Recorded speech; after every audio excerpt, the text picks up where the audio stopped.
Hi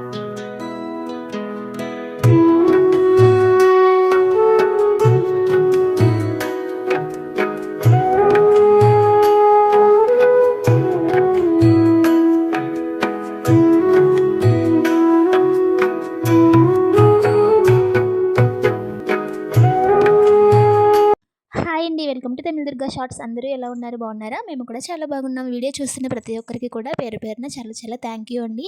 మీరు ఇలానే support చేస్తూ ఉంటే యూట్యూబ్ ఇంకా ఇంకొంతమందికి అయితే ప్రిఫర్ చేస్తుందనమాట. అలానే మన వీడియోస్ చూస్తున్న వాళ్ళందరికీ కూడా చాలా థ్యాంక్ యూ. వీడియోస్ నచ్చితే కనుక లైక్ చేయండి. అలానే మన ఛానల్ని ఇప్పటి వరకు సబ్స్క్రైబ్ చేయని వాళ్ళు ఎవరైనా ఉంటే కనుక సబ్స్క్రైబ్ చేసి సపోర్ట్ చేయండి. ఇంకా వీడియోలోకి వచ్చేస్తే విలేజ్లో ఏంటంటే మార్నింగే లేచి వంటలు అవి చేసుకోవడం, అలానే ఒక 8:30, 9 అయిందనుకోండి అన్ని పనులు అయిపోతాయి అనమాట. అదే టౌన్లో అనుకోండి మార్నింగ్ తినే టిఫినే మనం 10:30, 10 లేదంటే 11 ఆ టైంకి కూడా తింటాం. పెళ్ళి కాకముందు మేము కూడా అదే చేసామండి.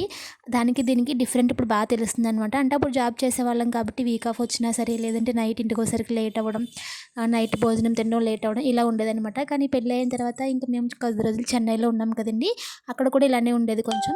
ఇంకా అత్తయ్య వాళ్ళ ఇంటికి వచ్చిన తర్వాత పూర్తిగా నా లైఫ్ స్టైలే మారిపోయిందని చెప్పాలన్నమాట. టైం టు టైం ఫుడ్ వండడం, అలానే టైం టు టైం తినడం అనమాట.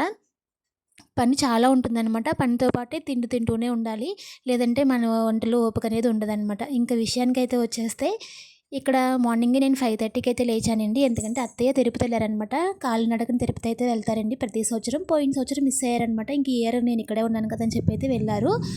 జస్ట్ అప్పుడు 1 ఇయర్ అయిందనుకుంటా ఆవిడ వెళ్ళి, మళ్ళీ ఇప్పుడైతే వెళ్ళారనమాట. ఇంక మార్నింగ్ అత్తయ్య చేసే పనులన్నీ నేను చేయాలన్నమాట. అంటే ఇంట్లో నువ్వు పని చేయవా అనుకోవచ్చు, లేదంటే నేను చాలా పని చేస్తానన్నమాట.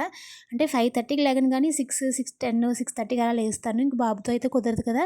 ఇంకా అప్పుడు అత్తయ్య లేరు కాబట్టి తప్పదండి. 5:30కి అయితే లేచి ఫస్ట్ ఇల్లు గుమ్మలన్నీ శుభ్రంగా తుడిచేసుకుని కల్లాపు అయితే వేసేసాను. బయట వాకుల్లో పేడ కల్లాపు గొచ్చు పైన అయితే శుభ్రంగా కడిగేసి ముగ్గైతే పెట్టానన్నమాట. ఇంకా పొయ్యి అయితే వెలిగించుకునండి. ఆవకైతే కూల్ కాసేస్తారు మా మావయ్య గారు. అది నాకు తెలియదనమాట కాయడం, అందుకని ఆయన చేస్తారండి. ఇంకా అన్నం అర్చడం అయిన తర్వాత కూరకైతే పప్పు ఉడకడం అయితే అయ్యిందండి. ఇంకా టమాటాలు అవి వేసేసి పచ్చిమిరపకాయలు అన్నీ వేసేసిన తర్వాత ఉడకపెట్టి పక్కనైతే పెట్టాను. ఇంకా దాంట్లో అయితే క్యాబేజ్ వేద్దామని చెప్పి అయితే అన్నీ కట్ చేసుకుని అయితే పక్కన పెట్టుకున్నానండి. మా హస్బెండ్ అయితే కొల్లీకి వెళ్ళే ముందు నాకు కొంచెం హెల్ప్ చేస్తారనమాట. కొల్లి అంటే ఇప్పుడు ఇంటి దగ్గర పని జరుగుతుంది కదండి, దాన్ని కొల్లి అంటారనమాట. ఇంకా ఆయన వెళ్ళే ముందు చిన్న చిన్న పనులన్నీ చేసేసి వెళ్తారు. లేదంటే నాకు ఇంకా కష్టమైపోద్దండి బాబుని చూసుకుంటూ పనులన్నీ చేయాలంటే. అసలే వాడేమో రోడ్డు వైపు వెళ్ళిపోతున్నాడు అనమాట, అందువల్ల భయం వేస్తుంది. ఇంకా అన్నం అయితే ఉడికింది కదండి, చేసిన తర్వాత ఇలా ఒక గిన్నెలోకి అయితే తీసేసుకుంటాను, డబరా గిన్నెలోకి.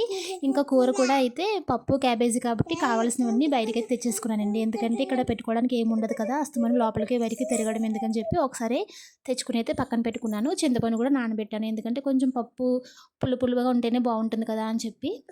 ఇంకా ఇవాళైతే మేస్త్రులు వస్తున్నారా లేదా అని చెప్పి హస్బెండ్ని అయితే అడగమన్నానండి. కన్ఫామ్గానే అడిగారు. అడిగిన తర్వాత నేను మాకు వంట చేసేస్తాను, అలానే వాళ్ళకి వంట చేసేస్తాను. తీరా చూస్తే 11:30 ఆ టైంకి అయ్యేసరికి ఫోన్ చేసి మేస్త్రులు వచ్చారు కానీ పని లేదు, ఎందుకంటే కర్రలు కావాలంట ఫ్రంట్లో ప్లాస్టింగ్ చేయడానికి. పని అయితే ఆగిపోయిందనమాట. ఇంకా నైట్కి అయితే నేను వంట చేయాల్సిన అవసరం లేదు. ఇల్లాలను చూసి ఇల్లు చూడాలి అంటారు కదండి. నేను చెప్పిన డైలాగ్ కరెక్టో లేదో నాకు తెలియదు కానీ, ఎందుకంటే ఇంట్లో ఉన్న ఆడవాళ్ళు కరెక్ట్గా ఉంటే ఇల్లు కూడా మెయింటెనెన్స్ చాలా బాగుంటుందన్నమాట. శుభ్రం విషయంలో కానీ దేంట్లో అయినా సరే. ఇంకా ఇప్పటి వరకు అయితే వంట చేయడం అయిందండి. ఇంకా పై పనులు చాలా ఉన్నాయన్నమాట. ఇవన్నీ అయ్యేసరికి నాకు 12 అవుతుంది. ఇంకా బాబుకి వేడినీళ్ళు అయితే మరుగుతున్నాయి, స్నానం చేయించాలి, కూర కూడా ఉడకడం అయితే అయిపోయిందనమాట. మరొక మంచి వీడియోతో ఫుల్ వీడియోతో మీ ముందుకైతే వస్తాను. Subscribe my channel.